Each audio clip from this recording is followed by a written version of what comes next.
Welcome to the Bastrop podcast. Real people, real stories, all from right here in Bastrop, Texas. I'm your host, Matt Walker, a local business owner, realtor, and entrepreneur with Wisdom House Realty Group and Bastrop Drone and Media Company. We sit down with the locals shaping our community, from the mayor's office to Main Street shops, and bring you the voices behind the town we call home. Good afternoon, everybody. I am with Jack Plimpton, owner of Jeremiah's Italian Ice. How you doing, Jack? Hey, I'm doing great. Thank you. Tell me a little bit about yourself and how you got started in the Italian ice business. Sure. So I'm born and raised in New Jersey until I went off to college. And so I grew up enjoying custard at the Jersey Shore, enjoying Italian ice on school nights and on weekends with friends. That was the go-to spot to both hang out and meet up with people.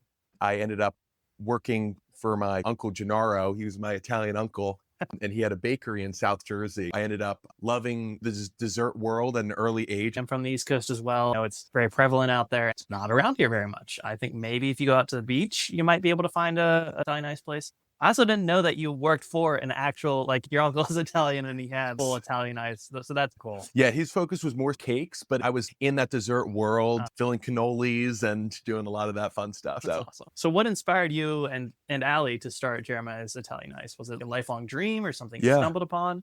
I actually remember the moment we were on a road trip back here to Bastrop where we lived. We were coming back from a family gathering for 4th of July. I remember we were on the car ride and we had plenty of time to talk about things. And we just kept developing this idea. It was an epiphany moment. We just kept talking about it more and more over a course of a 6-7 hour car ride. And then eventually came to the idea. What are some of the unique flavors or products that customers can look forward to? The Italian ice, I describe it as, just for people who don't know, some people are familiar with shaved ice, and then some people are familiar with, maybe you've been to like a city and they've had like old school, old world gelato. It's a little bit smoother. It's the best of both worlds, in my opinion, in terms of flavors. And so you can get just the Italian ice, but the big hitter that we have to offer is one that mixes, it's like a layering. It's called a gelati, and it's spelled with a J because Jeremiah's gelati. That's the big hitter. For example, you'll get like a mango Italian ice, and then you'll have vanilla ice cream. So you'll do like a layer of vanilla ice cream, mango Italian ice, another thin layer of vanilla ice cream, and then a little bit of mango on the bottom. And so you can do mix-ins. We're going to be debuting boba, like a mango boba that we're going to put in there. There's a lot of different combinations you can do. We have flavorites. So it's a play on like your favorite flavor. Those are tried and true mixtures, Oreo mud pie. So that, as you can imagine, is like the treat you may have grown up with that has like gummy worms in and Oreo mixtures and chocolate pudding. We do our take on that. That's my personal favorite. In terms of new products, we're going to do a gelati cake debuting later this year. What made you guys choose Bastrop as the location for the new store? It's our home. So that's the first thing.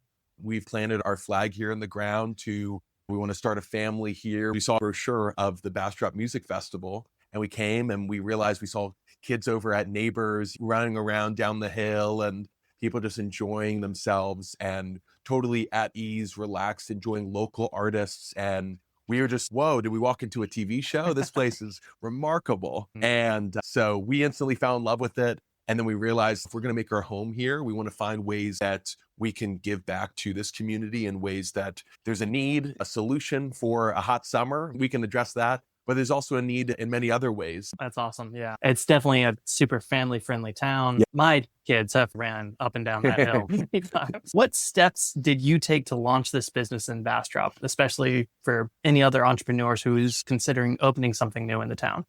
Be intentional about introducing yourself to, because it is ultimately a small town. Yeah. And I think Bastrop is such a community-driven town. You want to be plugged into the community because that's what Bastrop is about. So yes. I definitely agree. Joined a church, introduced ourselves to the various local businesses. There's people, as I mentioned, who've been here for 5 generations. I volunteered at a couple different locations locally. I'm really interested in food. If you're feeling hungry, that's one of the worst feelings in the world. So Feed the Need crew, what I really appreciate about them is that they're trying to feed the need in terms of physical, material food, but also on that spiritual level. I think that can really also be a sort of a void and a hunger that people are currently feeling. So even though Allie couldn't be here today, can you tell us about her role in the business and how you two complement each other as co-owners? Yes, absolutely. So my wife, Allie, is a accountant, auditor extraordinaire. Okay. She has her master's in accounting, but she's also a CPA. She's worked in the corporate world for many years. She works remotely for the Chicago office where we lived before this. Her role is the brains of the operation. She'll be watching the books and keeping things tight, as well as being a social presence in the community. She's going to do stuff with catering, things with the different schools, and focus on events. That's awesome. My wife and I, Leanna Walker, complement each other. So it's cool to see another couple that is starting a new business and working together and having complementary skills. When you get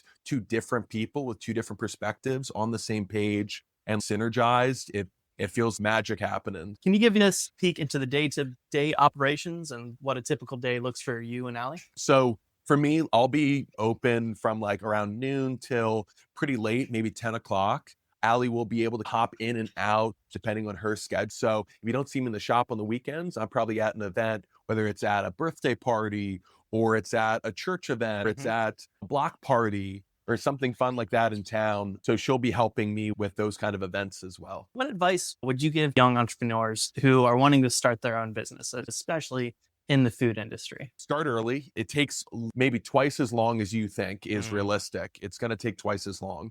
Don't let that stop you because there's so many different things that you'll learn along the way. Advice I would give is to do it early, jump in and be flexible and understand that you're going to change along the way. Outside of work, what do you and Allie enjoy doing? Any favorite local spots in Bastrop?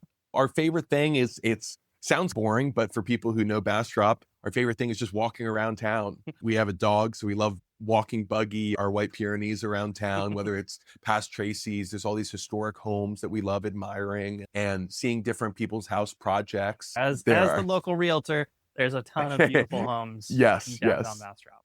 And we enjoy the River Walk in Fisherman's Park, all the great restaurants downtown. They're very different vibes. You have a lot of music playing, but also in terms of the food offerings, you'll have different spots will have more local, organic offerings. If you're craving a buffalo chicken sandwich and sweet potato fries, they got that too. That's one of my go-tos at Old Town. All the things that make a small town fun and interesting. That's awesome.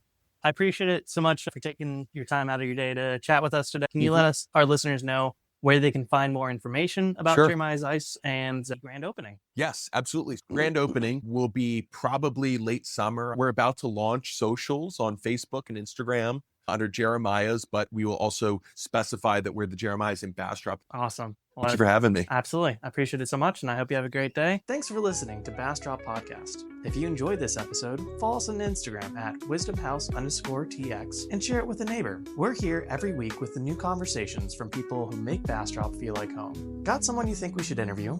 Reach out. We'd love to hear from you.